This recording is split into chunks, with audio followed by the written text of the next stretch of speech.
Plant breeding का next lecture है genetic basis and methods of breeding in cross pollinated crops. तो सबसे पहले आनुवंशिक आधार या जेनेटिक बेसिस अगर देखें हम परपरागित फसलों का, तो परपरागन होने से जो पौधे हैं उनमें विषम युग्मनजता बढ़ती जाती है और सम युग्मनजता कम होती जाती है। तो इस प्रकार हम कह सकते हैं कि विषम युग्मनजता का परपरागन के साथ समानुपाती संबंध है, जबकि सम युग्मनजता का परपरागन के साथ विषम या व्युत्क्रमानुपाती संबंध है। अब प्रजनन विधियां या ब्रीडिंग मेथड्स की बात करें तो परपरागित फसलों के अंदर 3 प्रकार की विधियां उपयोग होती हैं। सबसे पहला मास सिलेक्शन या समूह वरण, दूसरा है ईयर टू रो मेथड भुट्टे से पंक्ति विधि, और तीसरा है रिकरेंट सिलेक्शन या आवर्ती वरण। सबसे पहले मास सिलेक्शन या समूह वरण की बात करें तो स्वपरागित फसलों के समान परपरागित फसलों में भी समूह वरण विधि का उपयोग किया जाता है। तो इसमें हम क्या करते हैं, एक विविधतापूर्ण पादप समष्टि में से हम लोग उत्कृष्ट और एक समान पौधों का चयन कर लेते हैं, वर्ण कर लेते हैं, और फिर इनके बीजों को हम एक साथ समूह में मिश्रित कर लेते हैं। तो इस विधि को हम लोग बोलते हैं समूह वरण या मास सिलेक्शन। अब क्वेश्चन देखो किस तरह से आया हुआ है। समूह वरण केवल स्वपरागित फसलों के सुधार में काम आता है, गलत बात है। हमने अभी बताया कि जो मास सिलेक्शन है या समूह वरण है ये स्वपरागित फसलों में भी होता है और परपरागित फसलों में भी होता है, तो यहाँ पे आंसर आ जाएगा फॉल्स। उसके बाद दूसरी विधि है ईयर टू रो मेथड या भुट्टे से पंक्ति विधि। इस विधि को विकसित किया था हॉपकिंस ने 1908 के अंदर। इस विधि का सबसे ज्यादा जो उपयोग है वो मक्के की फसल के अंदर किया जाता है।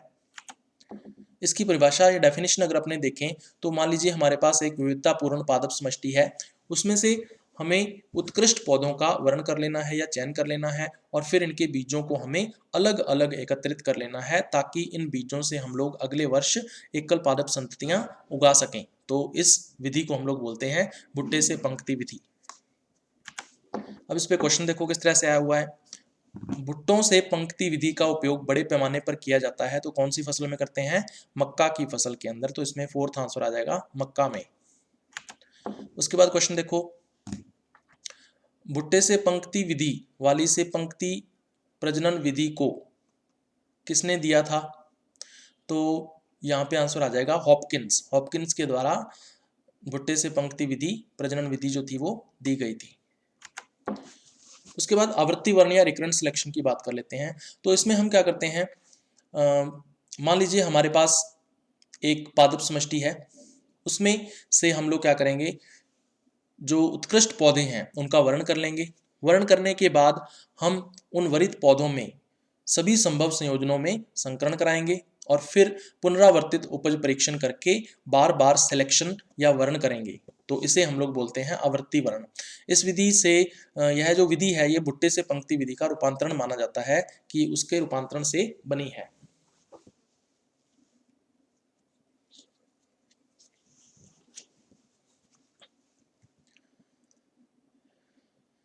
उसके बाद तीसरी मेथड है रिकरेंट सिलेक्शन या आवर्ती वर्ण।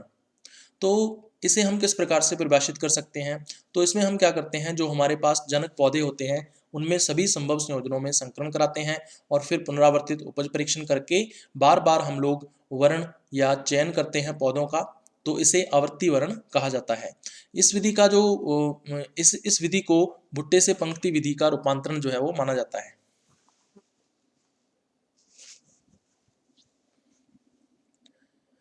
उसके बाद तीसरी विधि है रिकरेंट सिलेक्शन या आवर्ती वर्ण।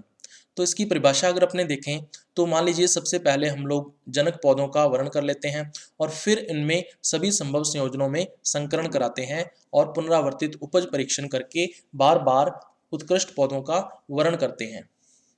तो इसे हम लोग बोलते हैं आवर्ती वर्ण। ये जो विधि है ये भुट्टे से पंक्ति विधि का रूपांतरण माना जाता है। अब क्वेश्चन देखो किस तरह से आया हुआ है। आवर्ती चयन या वर्ण जो है 2 नंबर में परिभाषा पूछी हुई है, तो ये परिभाषा लिख देनी है।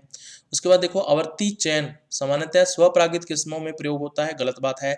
हम लोग परपरागित फसलों के अंदर जो विधियां हैं वो पढ़ रहे हैं और उसमें रिकरेंट सिलेक्शन या आवर्ती वर्ण आया है, तो इसका मतलब ये स्वपरागित में नहीं हो सकता, ये किसमें होता है, परपरागित में होता है। तो आंसर आ जाएगा इसमें फॉल्स।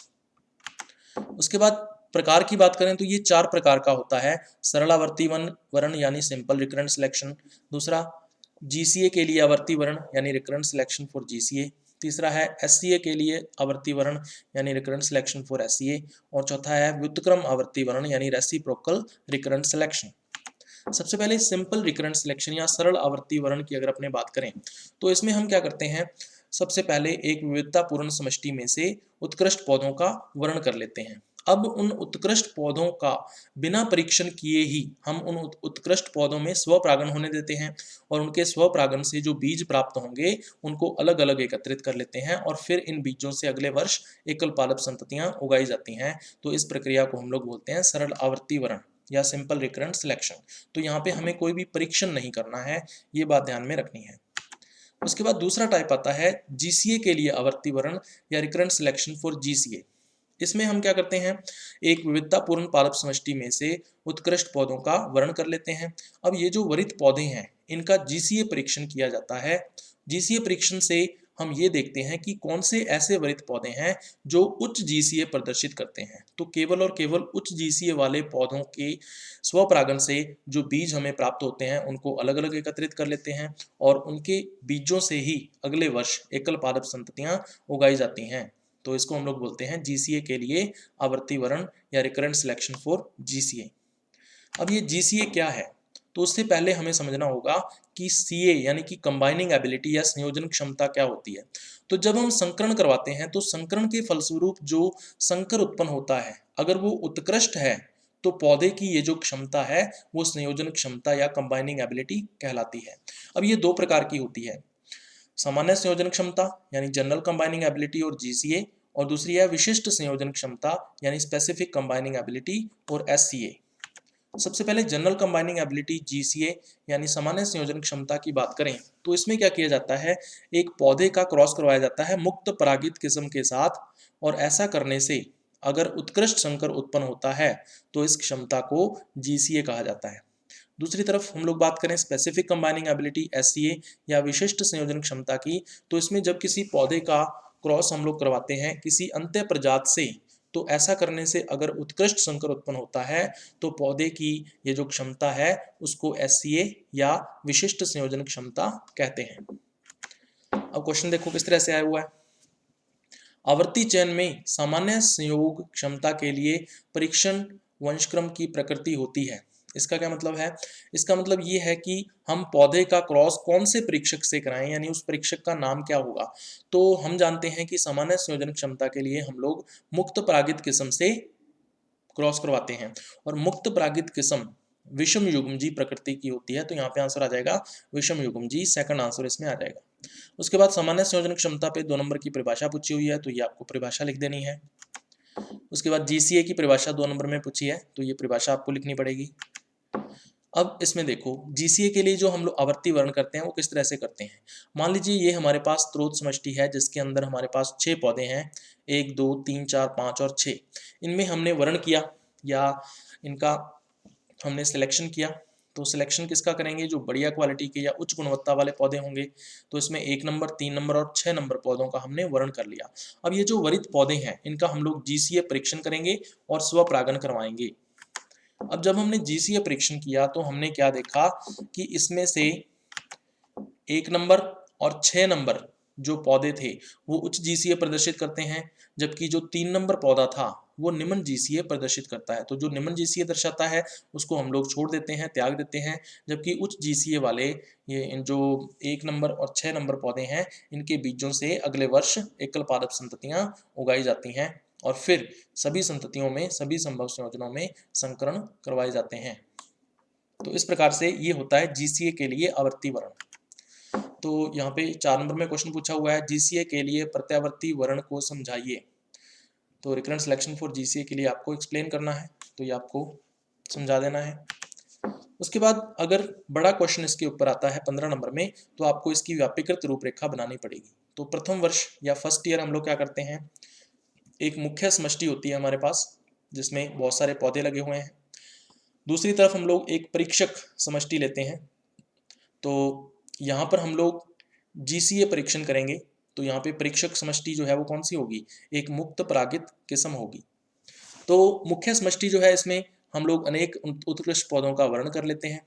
उसके बाद एक तो स्वपरागण होने देते हैं और दूसरा परीक्षक से संकरण करवाते हैं। ये जो परीक्षक है यानी कि जो मुक्त परागित किस्म है इसके साथ क्रॉस करवाया जाता है। और बीजों को अलग अलग एकत्रित कर लेते हैं, यानी कि जो स्वपरागण से बीज हमें मिलेंगे उनको अलग एकत्रित कर लेते हैं और परीक्षक से संकरण से जो बीज मिलेंगे उनको अलग एकत्रित कर लेते हैं। तो दो तरह के हमारे पास बीज होंगे, एक तो क्रॉसित बीज होंगे और एक स्वपरागित बीज होंगे। जो क्रॉसित बीज हैं इन्हें हम लोग लेते हैं दूसरे वर्ष यानी कि सेकंड ईयर और इनका पुनरावर्तित उपज परीक्षण करते हैं और उपज परीक्षण करने पर हमें ये पता चलेगा कि कौन से पौधों के द्वारा उच्च जीसीए प्रदर्शित की जा रही है। तो उच्च जीसीए वाले जो उत्कृष्ट संततियां हैं उनकी पहचान कर ली जाती है कि इस मुख्य पादप समष्टि में कौन से ऐसे पौधे हैं जो उच्च जीसीए प्रदर्शित करते हैं। फिर इस मुख्य समष्टि में उच्च जीसीए प्रदर्शित करने वाले जो पौधे हैं उनके जो स्वपरागित बीज होते हैं केवल उन्हीं को लेकर ही तीसरे वर्ष फिर एकल पादप संततियां उगाई जाती हैं। उसके बाद संततियों का आपस में सभी संभव संयोजनों में संकरण करवाते हैं और सभी संकरणों से जो बीज प्राप्त होते हैं वो समान मात्रा में लेकर उनको एक साथ मिश्रित कर लेते हैं। तो यहाँ पर पहला, दूसरा और तीसरा 3 वर्षों को हम लोग यहाँ पे बोलते हैं एक वर्ण चक्र या वन सिलेक्शन साइकिल। इस तरह के कम से कम 2 सिलेक्शन साइकिल या वर्ण चक्र पुनरावर्तित किए जाते हैं या रिपीट किए जाते हैं। उसके बाद चौथे वर्ष फिर से पहले वर्ष की क्रियाएं जो है वो शुरू हो जाएंगी। हमारे पास एक सम्मिश्र समष्टि होती है, एक कंपोजिट पॉपुलेशन होती है। इसका फिर से हम लोग क्या करवाएंगे, परीक्षक यानी कि मुक्त परागित किस्म के साथ क्रॉस करवाएंगे। तो इसमें मिश्रित बीजों को उगाते हैं, सम्मिश्र समष्टि हमारे पास प्राप्त हो जाती है चौथे वर्ष। और फिर फर्स्ट ईयर की जो क्रियाएं होती हैं, जो फर्स्ट ईयर यानी प्रथम वर्ष हमने जो क्रियाएं दोहराई थी उसको यहाँ पे दोहराते हैं। उसके बाद फिर हमें क्रॉसित बीज मिलेंगे और 5वें वर्ष क्रॉसित बीजों को लेकर जो द्वितीय वर्ष की क्रियाएं हैं उनको दोहराते हैं। तो इससे हमें उच्च जीसीए वाले पौधों की पहचान हो जाएगी और उच्च जीसीए वाले पौधों के स्वपरागित बीजों को लेके छठे वर्ष हम लोग एकल पादप संततियां उगाते हैं और तीसरे वर्ष की जो क्रियाएं हैं उनको दोहराते हैं। तो इस तरह से 6 वर्ष जब हो जाते हैं तो 2 वर्ण चक्र या सिलेक्शन साइकिल यहाँ पे कंप्लीट हो जाते हैं और फिर 7वें वर्ष इनका प्रारंभिक उपज परीक्षण किया जाता है।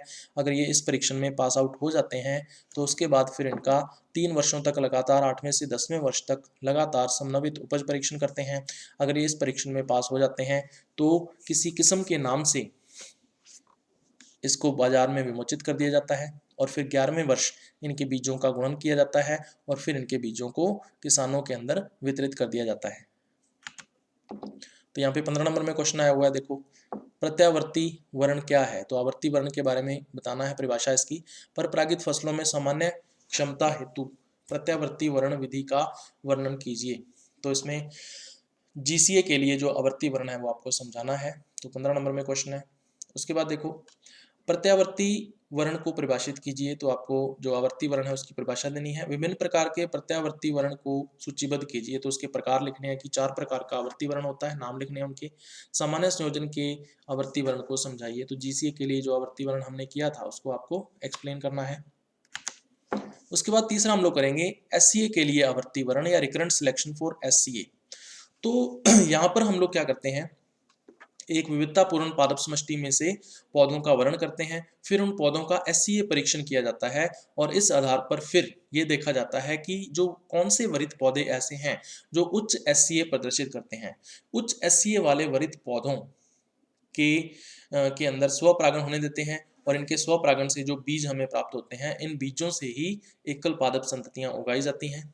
ठीक है, तो इसको हम लोग बोलते हैं एससीए के लिए आवर्ती वर्ण। इसका जो प्रस्ताव था वो हल ने 1945 में दिया था। अगर इस पे बड़ा क्वेश्चन आता है 15 नंबर में, तो हमें जीसीए के लिए आवर्ती वर्ण में जो हमने व्यापीकृत रूपरेखा प्रदर्शित की है बिल्कुल वही हमें इसके अंदर रिपीट करनी है।